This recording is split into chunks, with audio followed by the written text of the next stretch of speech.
Hello once again, and welcome to another edition of the SaskAgToday.com Roundtable. I'm joined by the Chief Agricultural Editor for SaskAg Today, Kevin Hirsch, as well as the 620 CKRM Regina Agri-News Director, Ryan Young. I'm GX94 Agriculture Director, Doug Falconer, and it was a busy week this week, gentlemen. Of course, the SARM Convention was in Regina, and Ryan, you were all over that. Yeah, indeed. I was there for 2 out of the 2.5 days. The last day yesterday, as of this recording, was just kind of a half day. They did some stuff in the morning and then called it a convention for this year. But where do we want to start? There was a lot going on. Now, obviously, the Bearpit sessions, and one of the big things, of course, was the research sites that are impending to close here, and it sounds like both SARM and the provincial government are going to do their best to prevent that from happening. Yeah, absolutely. There was a lot of questions in the bear pit. One thing that kind of stood out, in addition to the AAFC cuts and layoffs that was kind of brought up, was the Sunnydale Hutterite Colony's meat processing plant that is still under construction west of Saskatoon. There was one counselor who was concerned about a road going to and from the plant that is in his area that could be damaged heavily as a result of the heavy traffic going back and forth from the meat plant, possibly. And he was just wondering if there was going to be any federal money to, help with the offsetting the cost of repairing that road. And there's a few different answers given by some of the government ministers. Eric Schmalz with government relations, he said that there's a part in the Municipalities Act that you can enter into a road sharing agreement or some type of agreement with a company. If they're going to be using that road heavily, they can help out with offsetting the cost of repair as well too. There's obviously some federal funding as part of the broader effort to take down interprovincial trade barriers and so on and so forth. So that's kind of interesting. Provincial Agriculture Minister David Merritt was there touring the facility a few weeks prior, just getting a feel for it and just a sense of what it looks like. So that was kind of interesting right off the bat. And yeah, like I said, lots of different kinds of questions. Nothing too hard hitting or anything like that. Just general concerns local to different RMs when it comes to ag and all that. So those are kind of my main takeaways from the Bear Pit session. Kevin, of course, CFIA and their traceability regulations that have been proposed, as well as the closure of the research sites. That sounds like a couple of things that were pretty big. Yeah, and not surprising that delegates to the SARM Convention would come out against the Ag Canada closures. Most all farm groups have expressed that same concern to the federal government about the closure and the cutoffs at Ag Canada. Hard to know just how this is all going to play out. I would expect a major revamp of how especially wheat breeding is funded. I think that the commodity organizations and farm groups, provincial governments, I think, and producers through their commodity checkoffs and maybe even more trailing royalties for new varieties. I think we're due for a major shakeup, especially in the plant breeding area. What actually becomes to the sites after this year at Scott and Indian Head is a real matter of interest as to what will become of those bases. So I think that there's going to be lots more news on this and lots more pressure. But I think that we're going to end up with something at the end of the day that's quite fundamentally different than what we've been used to.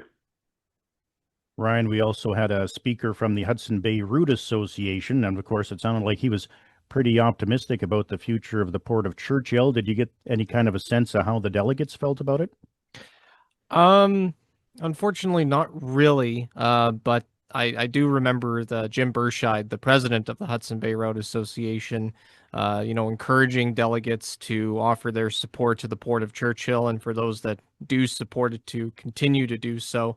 But yeah, like you say, a lot of optimism from Jim's perspective.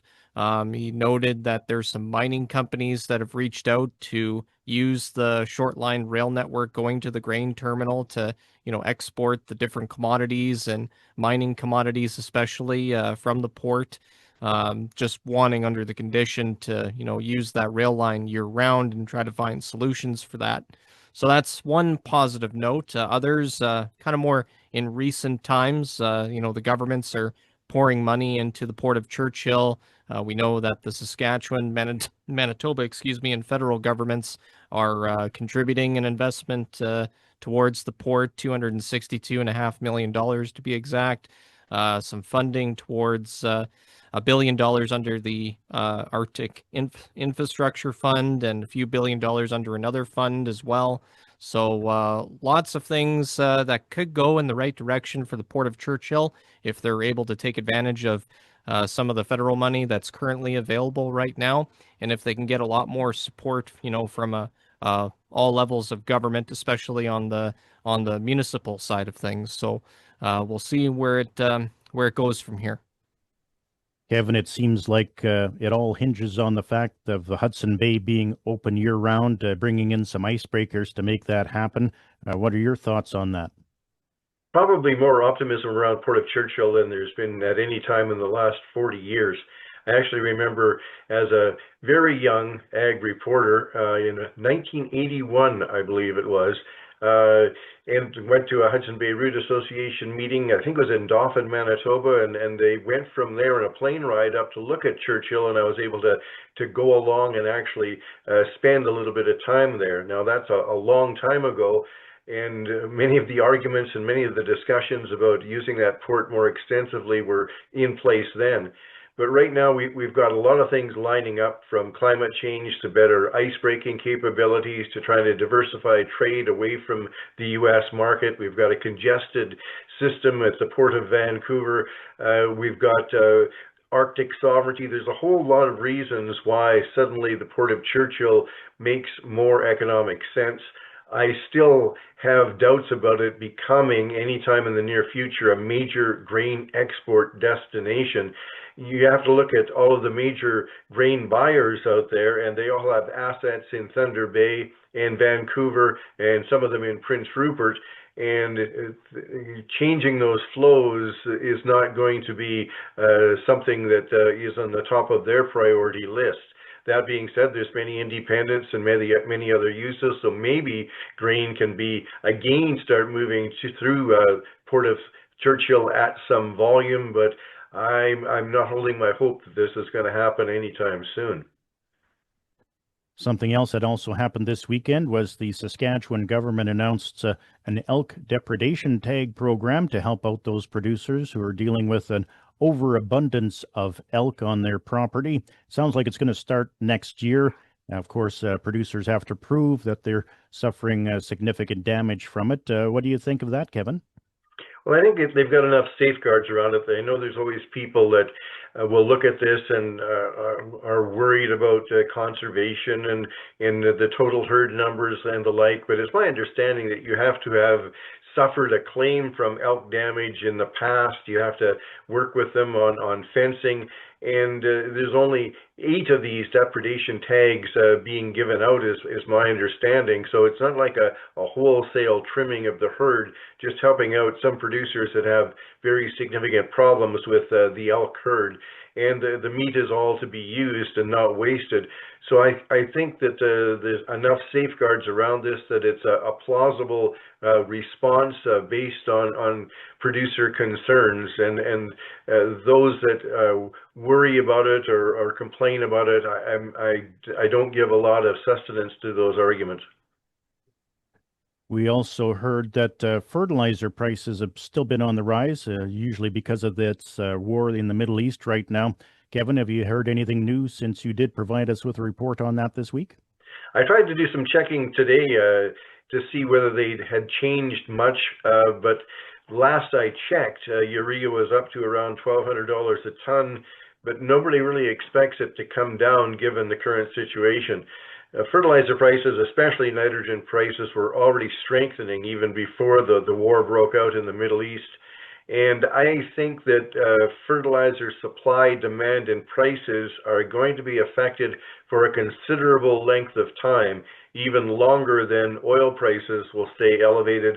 I believe that because of the tight world situation, China not exporting right now, a number of other countries where production had been curtailed, that we're going to see tight nitrogen supplies and high prices for the foreseeable future, that this, even if the conflict ends, even if they start moving more tankers through the Port of Hormuz, I believe that fertilizer prices are not going to drop anytime soon.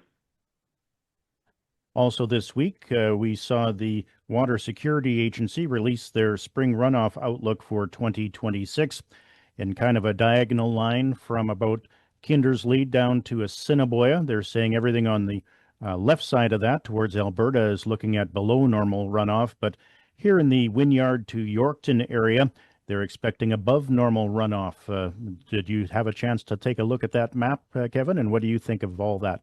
Yeah, I think it's probably very accurate, and you've been telling us about the snow in your region, Doug, and I think that probably they're quite right that the snowfall amounts there are high. On the west side of the province, it had been bare for a long time.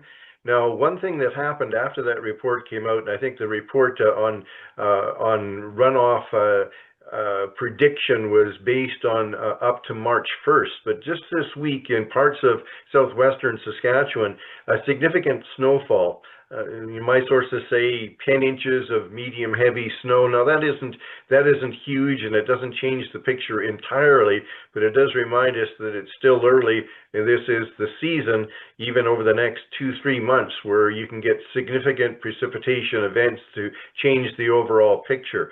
But I think they certainly have it right. It is good to hear that snowpack in Alberta is relatively good, and inflows to the river system is going to keep reservoirs full, except maybe some in southwestern Saskatchewan.